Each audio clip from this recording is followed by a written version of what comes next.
Hello everyone, Cedric here. I'm going to start my group's presentation by introducing to all of you what is WPT.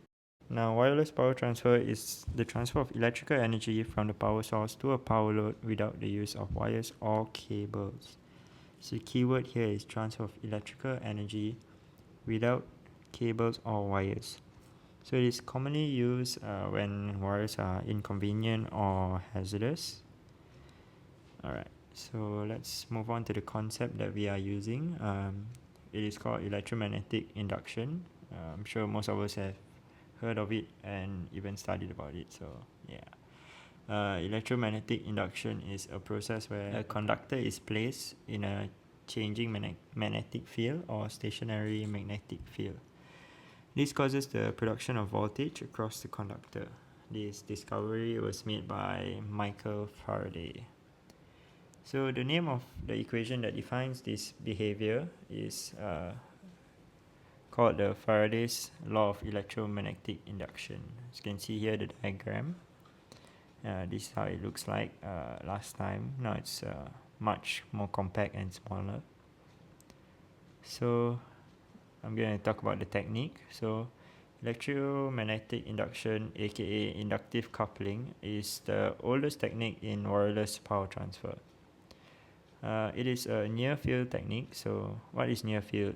It means it is short ranged, so you can't use it for doing long range stuff. So as you can see here, a larger picture of that diagram before. This is your receiving coil, and then you have your transmitter coil that goes through it, and then it induces the current. It has to be connected to a battery, and the receiver coil has to be connected to the current output. The rectifier is optional. You don't really need it, but yeah. So some examples that use WPT in our modern day lives now is the electrical shaver or electrical toothbrush. So it uses the WPT so that there's no short circuit when it comes in contact with water, because there are no wires involved, so it's much safer. Then you also have your electrical cars that use WPT to charge, and yeah, so example of that is the BMW or the Tesla and all that. And of course you also have smartphones these days that use wireless power transfer to charge. For example, the Samsung Galaxy, they are more famous for it. So let's talk about the advantages and the disadvantages of this method. So the first advantage of WPT is you do not need wires, so there's no e-waste, and yeah, batteries are not necessarily required now in the modern day, as we normally use magnets and all.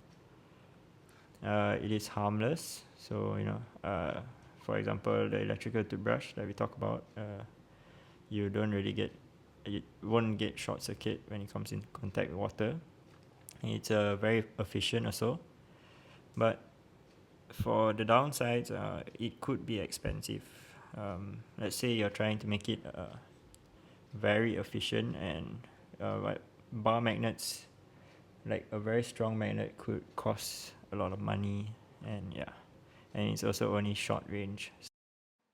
Now I'll be talking about working principle of WPT. It consists of magnetic flux, Faraday's law, and Lenz's law. As you can see in this slide, magnetic flux can be defined as a measure of magnetic field in a certain medium. What this means is that the magnetic lines that are created by a magnetic field passes through a surface like the squares in the diagram on the right. Usually it's a coil of wires. This process is defined by Faraday as magnetic flux. The SI unit is Weber, volts per second.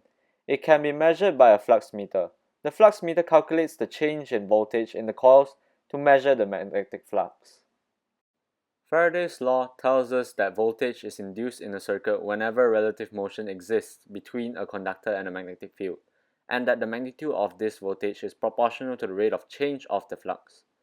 This tells us that EMF, which is the voltage, is affected by the rate of change of magnetic flux. The equation that is presented in this slide is the equation of EMF, which is the number of loops times the change in flux of a single loop over the change in time. To find the direction of the current requires the right-hand grip rule. Lenz's law is combined with Faraday's law. In the equation, there is a negative sign in front of the number of loops. This is because of Lenz's law. Lenz's law tells us that the EMF induced in an electric circuit always acts in such a direction that the current it drives around the circuit opposes the change in magnetic flux, which produces the EMF. Example of wireless power transfer. Wireless power transfer technique mainly fall into two categories, radioactive and non-radioactive. For the first category, radioactive, it also can be called as far-field power transfer, and it have two types of far-field power transfer. The first one will be microwave power transfer and laser transmission. The next category will be non-radioactive, and it also can be called as near-field power transfer. There's two types of near-field power transfer is inductive coupling and magnetodynamic coupling. For example of near-field wireless power transfer, inductive charging pad for LG smartphone. When the phone is set on a pad, a coil in the pad creates a magnetic field which induces a current in another coil in the phone, charging its battery. There's two types of near-field power transfer. The first type will be inductive coupling, most widely used wireless technology. Its application includes electric toothbrush charger, smart card, and charging for implantable medical device like artificial cardiac pacemaker. For second type of near-field power transfer will be magnetodynamic coupling. It is used to charge electric vehicles. This is a picture of prototype inductive electric car charging system at 2011 Tokyo Auto Car Show. Far-field wireless power transfer. In far-field or radioactive technique, also called power beam, power is transferred by beam electromagnetic radiation like microwave or laser beam. This technique can transport energy longer distance but must be aimed at the receiver. Proposed applications for this type are solar power satellite and wireless power drone aircraft. The first type of far-field power transfer will be microwave power transfer. It transfers high power from one place to another. Two places being in line usually will be shorter wavelength of electromagnetic radiation, typically in the microwave range. For the second type of far-field power transfer will be laser transmission. Laser is a highly directional, coherent, and not dispersed for very long. But laser get attenuate when propagates through atmosphere. Now, I would like to talk about the modification of wireless power transfer. A modification has been done for the safety purpose. A team at Disney Research showed how they were able to transmit power in an entire room, powering a variety of devices while remaining relatively safe for humans. This method was showcased on February 2017. Scientists at a branch of the Walt Disney Company called Disney Research have found a way to charge devices on a room scale without using any wires. The team has come up with quasi-static cavity resonance (QSCR), where magnetic fields are generated to deliver kilowatts of power to receivers. These receivers can be connected to a device like a phone or fan to supply it with power. However, this method is still in investigation. There are also a couple of issues. First is obviously the need for an aluminum encased room. Next issue is the circular nature of the magnetic field produced means receivers only work when at right angles to it. In conclusion, it's safe for the most part too, although the researchers note people shouldn't stand closer than 46 centimeters to the pole. This is the room built by Disney Research. This room was lined with aluminum panels. In its center was a copper tube between the floor and the ceiling, with a current running through it. 15 capacitors in the pole are used to set a resonant frequency in the room and isolate electric fields from a signal generator, which outputs at 1.32 MHz. A uniform magnetic field is then run through the room at the same frequency. The next modification is long-distance power transfer. Wireless power transfer can achieve at 5-meter distance.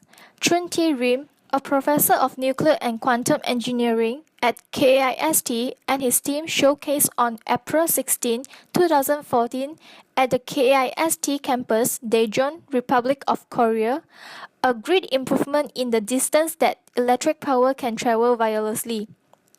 They developed the dipole co-resonance system (DCRS) for an extended range of inductive power transfer up to 5 meters between transmitter and receiver coils.